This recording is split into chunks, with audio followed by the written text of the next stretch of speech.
akan dalam segmen kupas misteri. Kali ini saya tidak sendiri, di mana ada saudara-saudara dari dulur-dulur sobat dulur misteri yang akan ikut dalam segmen ini. Yang pertama ada Kang Jalal, ya Kang. Dan yang kedua ada Pak Adi. Kang Jalal sehat? Alhamdulillah. Pak Adi sehat tadi? Alhamdulillah. Jadi dulur dalam tayangan Kupas Misteri ini kita akan share mengenai pengalaman mistis dari teman-teman saya yang ada di tempat ini.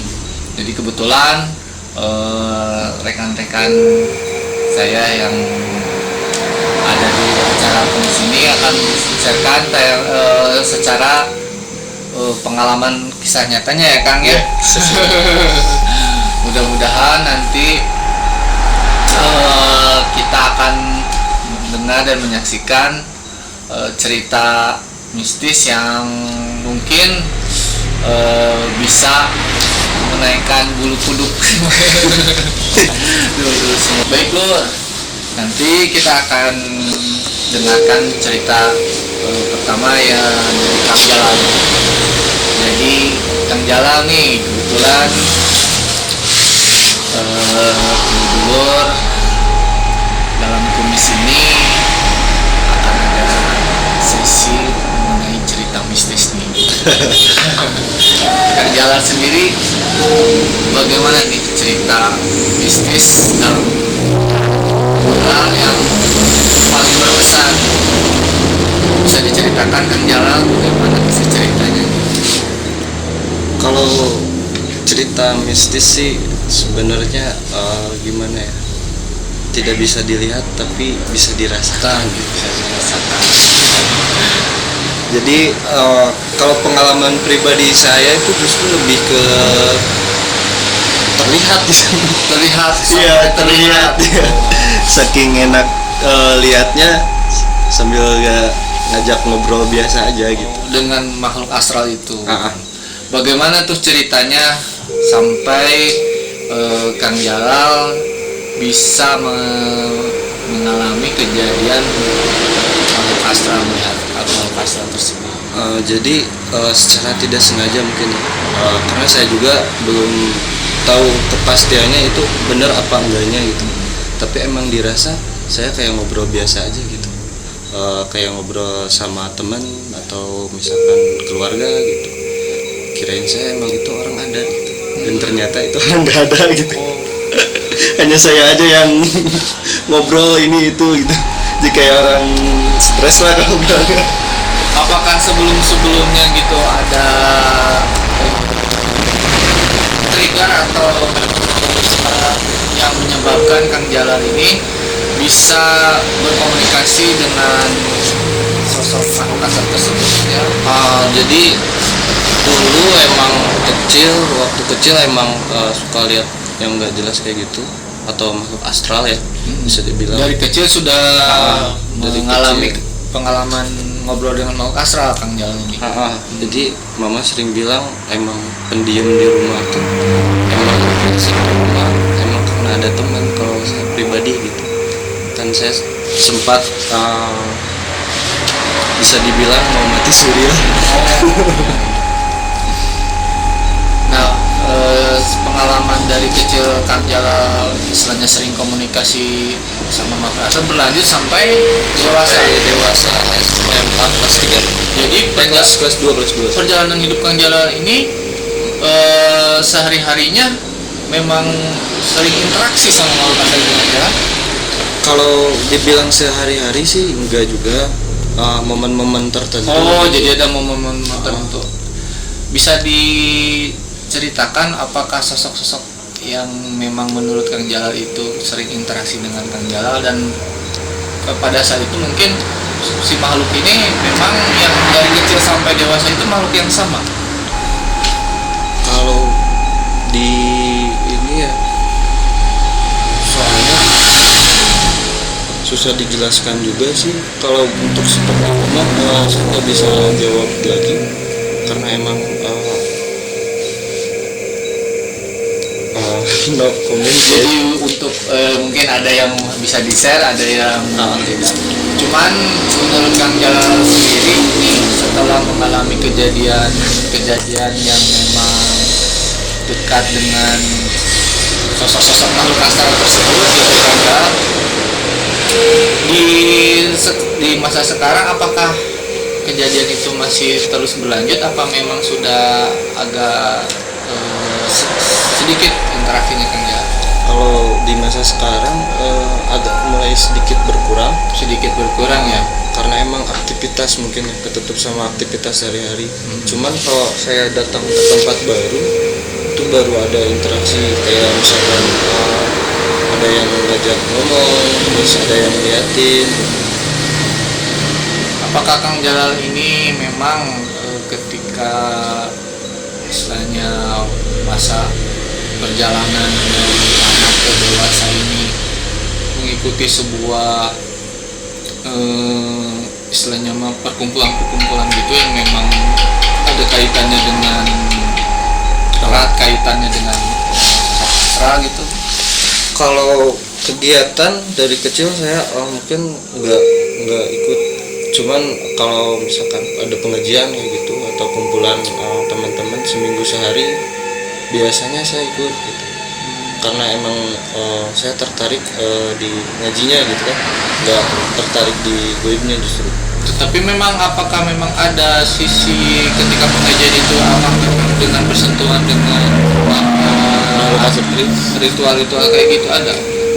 Kalau ritual justru kakek saya sendiri sih yang biasanya saya pribadi gitu. Kalau misalkan ada yang kesurupan. Oh, jadi memang kakek ini dulunya memang istilahnya disebut orang pintar lah ya gitu ya di kampung Kang Jalal gitu. Iya. Jadi memang apakah di keluarga ini Kang Jalal memang dari kecil itu karena memang di lingkungan keluarga juga memang sudah mendukung ya, istilahnya ada turunan lah ya. Sejauh yang Kang Jalal rasakan efeknya itu menurut Kang Jalal ini biasa-biasa aja ataukah memang ada efek positif kah, apakah berlawanan gitu ketika memang dalam hidup Kang Jalal ini tadi ya sering berkomunikasi, berinteraksi gitu. Jadi sebenarnya ada hal positif yang bisa kita rangkum gitu kan dalam berinteraksi dengan makhluk astral. Contohnya kayak kita dalam kehidupan sehari-hari harus saling menghargai. Kan mereka tinggal di alam, sedangkan kita hanya bisa merusak alam gitu. Jadi mereka lebih enak, gaya hidup kita emang kayak dulu lagi gitu. Jadi memang mereka dari pemikiran kerja memang istilahnya mah lebih menghargai alam ini ya dibanding manusia yang terus mengikuti perkembangan zaman. Sedangkan ada nggak setelahnya informasi yang mereka sampaikan mengenai tentang kehidupan sekarang ini? Oh, kalau informasi kebanyakan yang saya rasain kata-katanya justru lebih sensitif sih kalau dibahas. Kayak kata hati-hati, kayak kata misalkan contohnya harus terus istighfar. Karena emang ada yang sempat bilang kita hati-hati itu karena kita hidup nggak sendiri. Jadi istilahnya mereka lebih mengingatkan bahwa eksistensi mereka itu ada. Jadi istilahnya mah kita dalam istilahnya mah di dalam menjalankan kehidupan sehari-hari harus saling menghargai ya. Kebanyakan kan masyarakat misalkan di kampung saya paham benar dalam mistis, tapi etika atau adab sering gak dipakai gitu. Kayak sopan santun bahasa Sunda jarang dipakai. Jadi orang-orang di sana tuh kalau sakit, nah cukup pakai doa terus datang misalkan tetangga saya benar walaupun sakit gigi misalkan apapun gitu, tapi dalam sehari-harinya adabnya nggak ada gitu menurut saya gitu. Lalu di samping kita juga ada Pak Adi nih. Pak Adi ada tanggapan mengenai kisah Kang Jalal yang selama perjalanan dari kecil sampai dewasa ini tadi sering mengalami interaksi dan mungkin bisa apa ya saling bersinggungan ya sementara ya kalau di mata kita kan yang memang pada umumnya manusia normal ya hal itu tabu lah ya Kang Adi ya. Bagaimana Kang Adi ada tanggapan? Ya betul sekali Kang Ian ya. Apa yang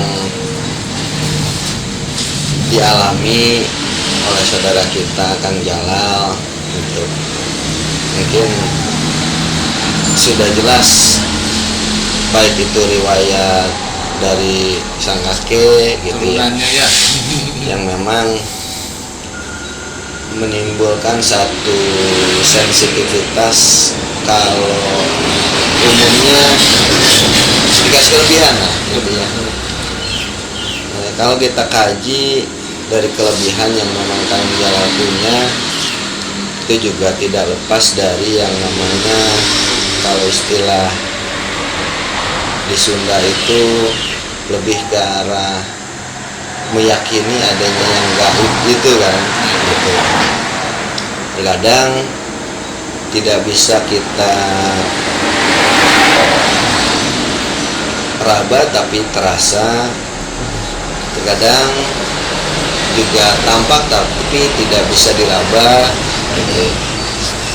Namun ya pengalaman yang memang salah satu saudara kita bisa alami sebagai satu reaksi interaksi terhadap adanya makhluk-makhluk astral gitu ya. Kalau istilahnya ya kembali bahwa kita meyakini yang gaib itu emang betul ada gitu.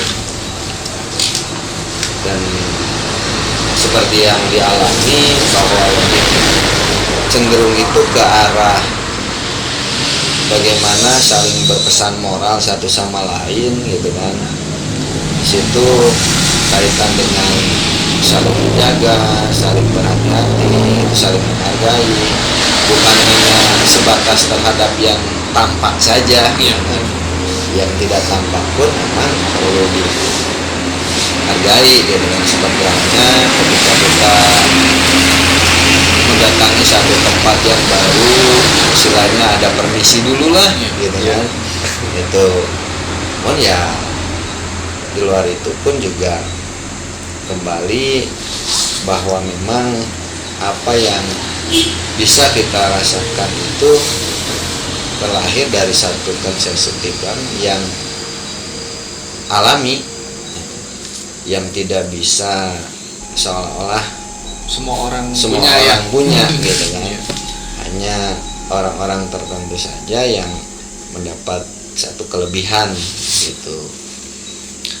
Nah, itu mungkin yang dalam hal ini kita semua juga tidak bisa merasa saya tidak mau gitu, tapi juga tidak bisa saya kepengen gitu, karena memang itu ada karunianya masing-masing gitulah hayang gitu. Dan untungnya ya Pak Adi sejauh ini efeknya positif ya. Betul. Yang dirasa oleh Kang Jalal betul ini. sekali kalian, karena memang tergantung kembali kepada niat ya gitu kan, bahwa pada saat berinteraksi itu dimana kita hanya akan memanfaatkan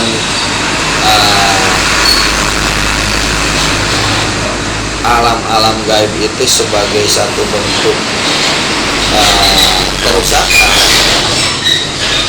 Jelas seperti tadi pengalaman Kang Jalan, hati-hati itu juga sudah merupakan satu peringatan. Kalau misalkan kita berniatnya tidak baik ya celaka gitu. Tapi ketika memang dalam hal kita dapat menghargai apa yang tidak tampak, apa yang tidak terlihat tetapi terasa gitu, insya Allah baik gitu, dan justru akan memberikan satu pepatah-pepatah yang dalam sisi kebaikan itu, jadi positif lah, Positif. itu gitu kan.